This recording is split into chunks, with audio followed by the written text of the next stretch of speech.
What happened to your child that made you realize nuclear was the only option? When my daughter was 13, she suddenly became extremely excited about going to school. This was the same girl who 2 weeks ago tried to play dead to skip class. So naturally, I asked her why the change. Oh, I now have Mr. Davidson for history every day. His class is super fun. I smiled, glad she was finally not hating school.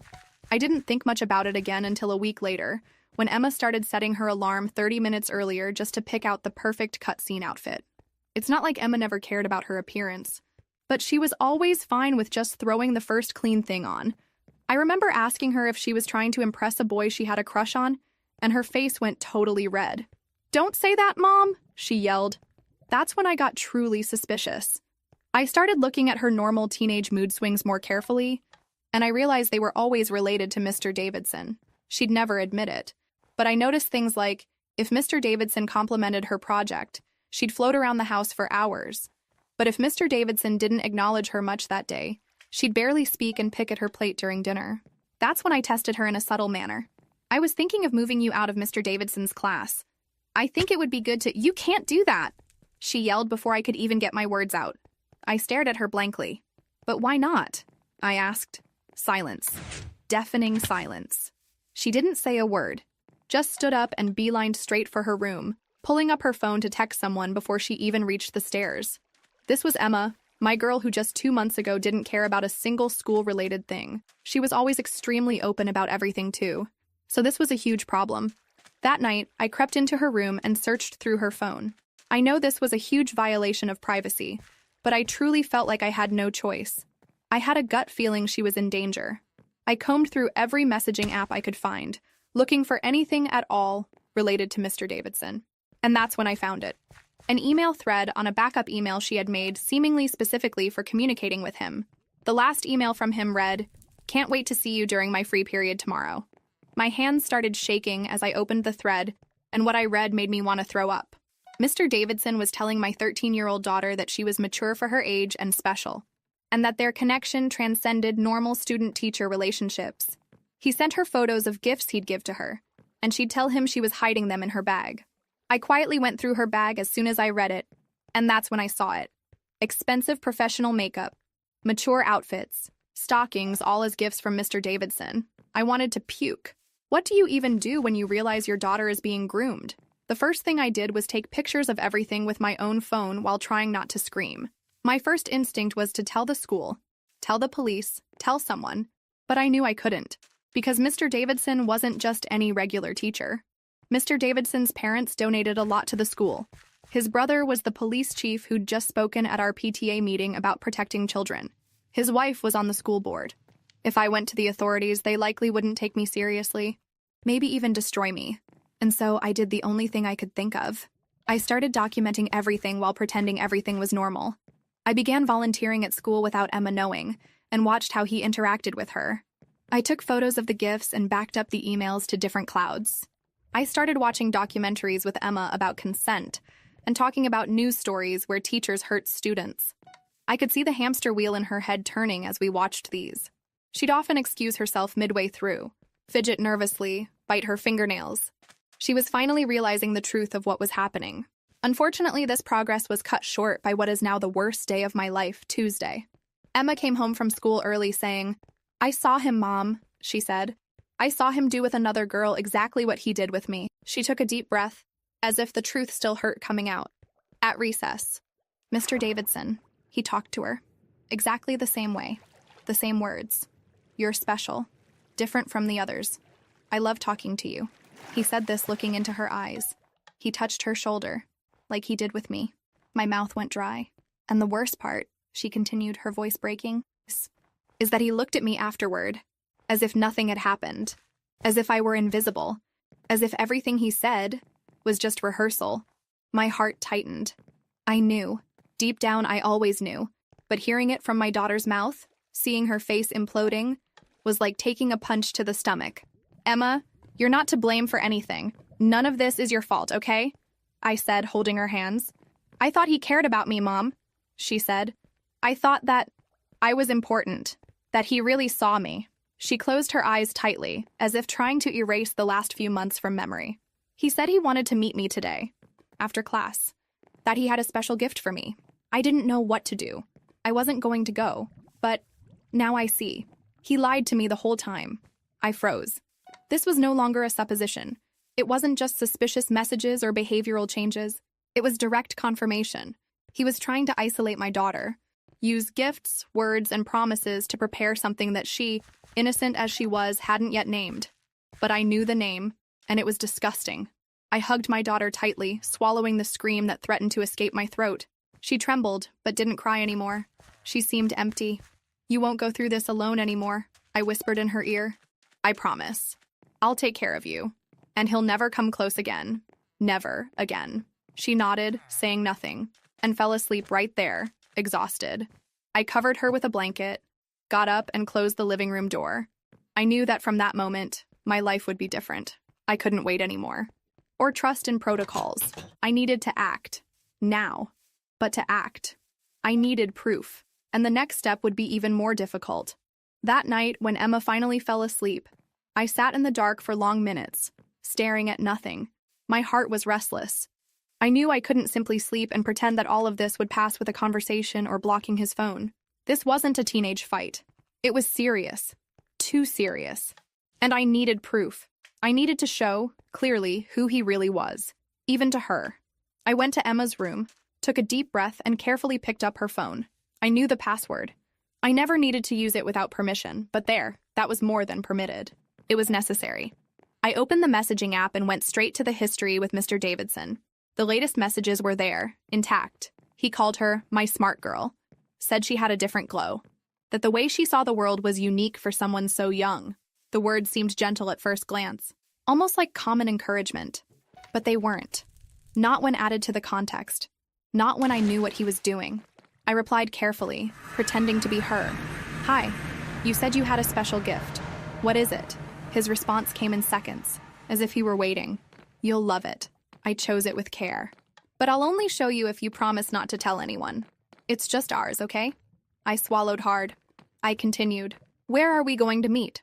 He sent the address of a remote park, late in the afternoon the next day. Said it was safer there. Added a winking emoji. And then wrote, "Bring that black purse you used last week. You look beautiful in it." At that moment, my body froze. This wasn't just an innocent conversation. It wasn't just a teacher crossing boundaries with words. He was planning. He was confident. This wasn't the first time he had done something like this. You could tell by the way he wrote, as if he knew exactly how to manipulate. I continued the dialogue, maintaining the pose of a curious and anxious girl. He began to speak more openly. Said he had been waiting for this moment for a long time, that it was difficult to restrain himself in classes, and that she needed to understand that their bond was too special to fit within the school. He used words like true connection, secret friendship, freedom to be who we are. I read each sentence as if it had a blade piercing my chest. I took screenshots, copied the messages, saved everything in more than one place. My whole body trembled, but I knew I needed to maintain control. He thought he was in command, that no one would ever challenge him, that he was untouchable. I closed the app, dropped the phone on the couch, and put my hands on my head. I breathed deeply several times. I cried silently, because at that instant, it really hit me. If I didn't do something, no one would. Could I go to the school? They would probably silence me. His parents were donors to the institution. His wife was part of the board. His brother was the local police chief. I wasn't stupid. I had seen similar stories before. And they all ended with the victim being discredited and the predator transferred to another school with a clean record. But with me, it would be different. If the system was rotten, then I would create my own. And at that instant, I opened the browser and typed with trembling fingers, "How to report online predators without involving local authorities." I spent hours that dawn immersed in websites, forums, videos. Each link I clicked led me to another case, another story, another muffled cry for help. It was scary to realize how much more common this was than imagined. And worse, how so many powerful people were capable of silencing everything with a wave, a donation, or an influential surname. But it was on Instagram that I found something that caught my attention. A video with the title, "We Caught Him Live. He'll Never Approach Anyone Again." It was from a page with thousands of followers that confronted people who posed as teenagers to attract adults with bad intentions. They filmed everything, brought evidence, and only then called the police, with everything documented. I watched one, then another, then another. The pattern was the same. They assumed the victim's profile, arranged a meeting in a public place, showed up with cameras and evidence, and directly confronted the aggressor. There was no screaming, no lynching. It was strategy, control, exposure. That was exactly what I needed.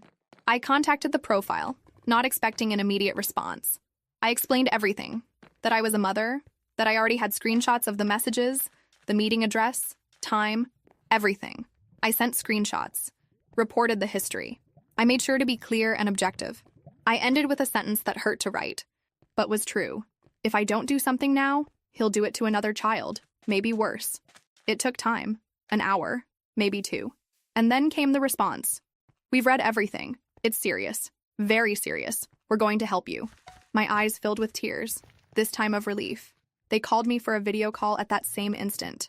It was a group of 4 people, all with firm but respectful voices. They explained how it would work. They would take over the conversation with Mr. Davidson, maintaining Emma's profile. They would play his game until the right moment. We would arrange the meeting in a busy park, preferably on a Saturday, where there would be witnesses and natural security. Everything would be recorded from at least 3 different angles. And in the end, the police would be called with everything ready. Evidence, location, time, history. But what if he leaves? What if he runs? We prevent it.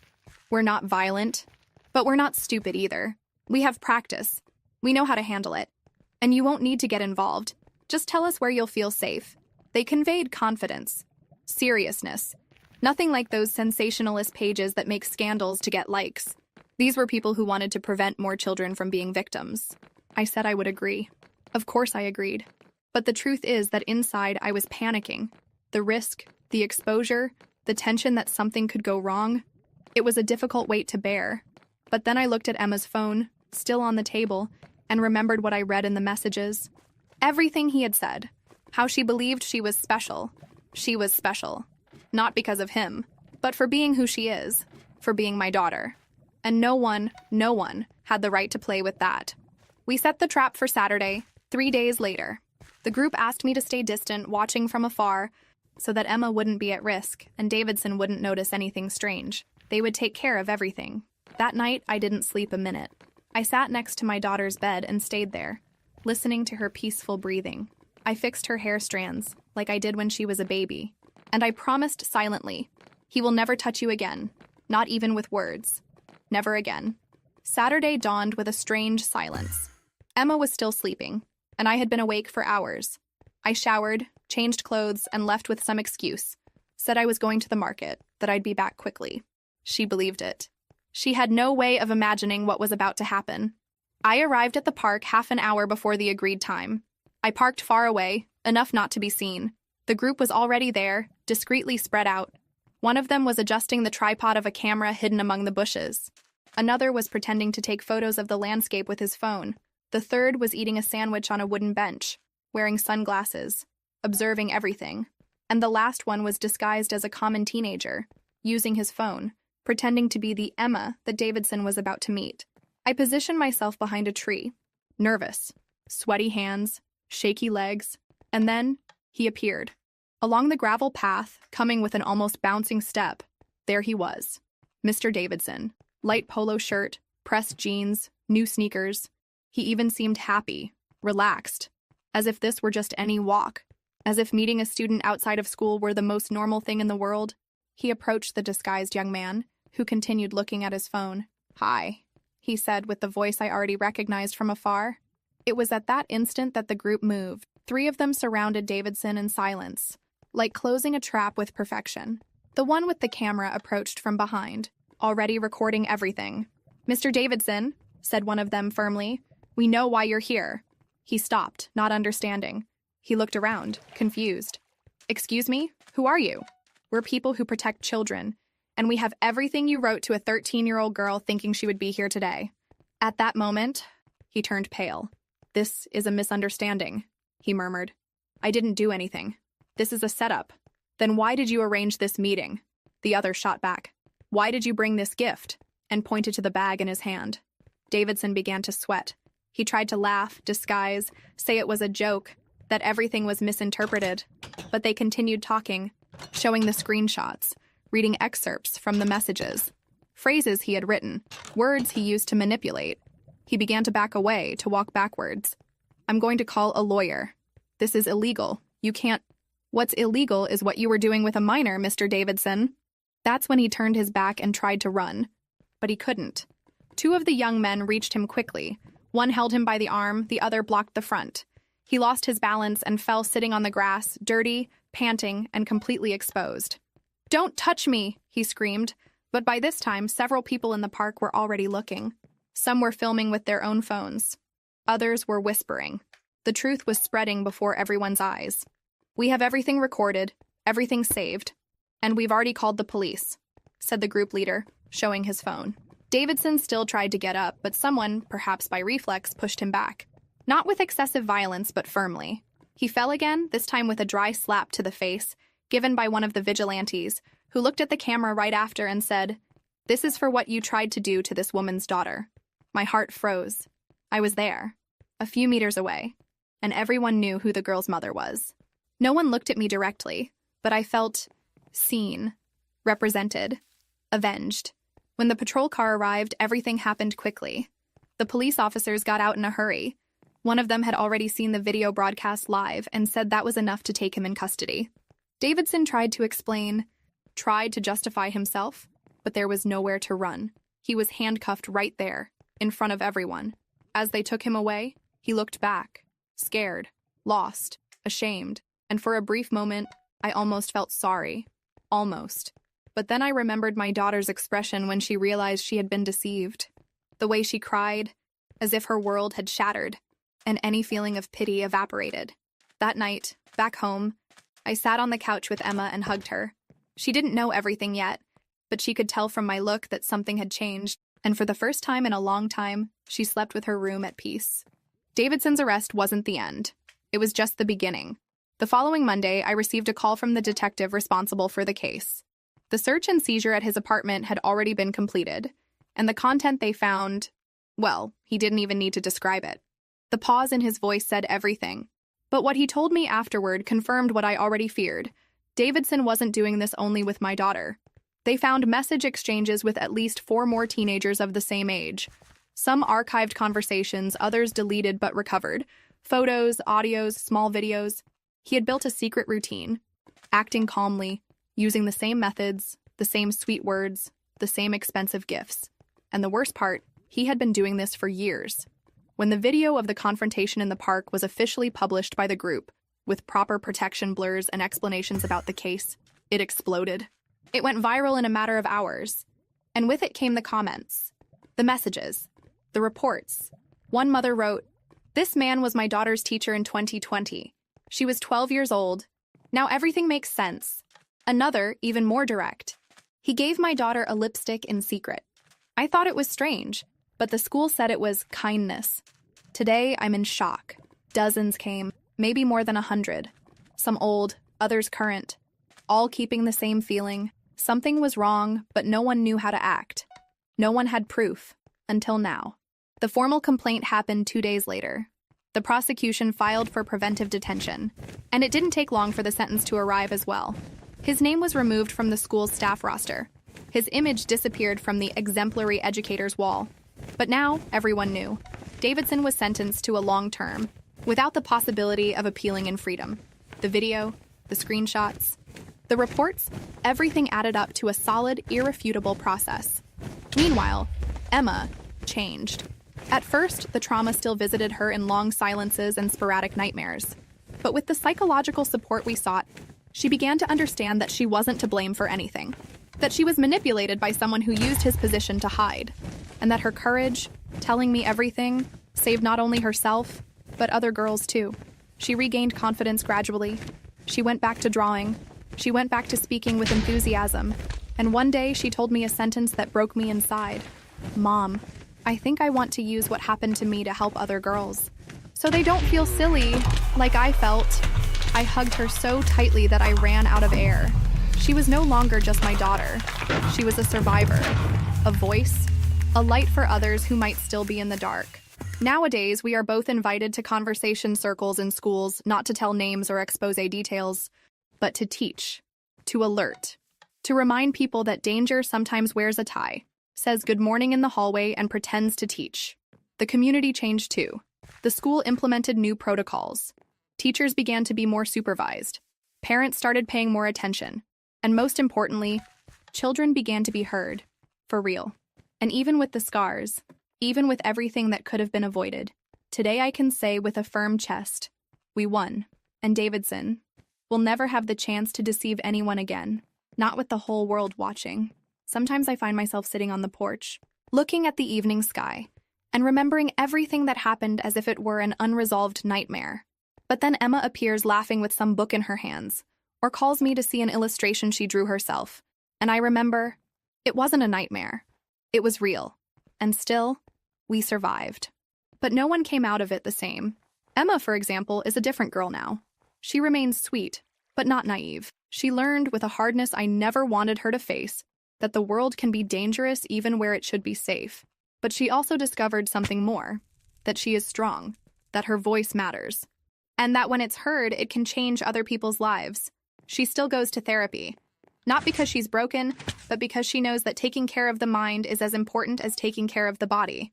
Sometimes, on some quieter nights, she still gets restless, tosses and turns in bed, but they're increasingly rare. And today, she looks me in the eyes with firmness. She knows what she wants. She knows she deserves respect, and she doesn't accept less than that.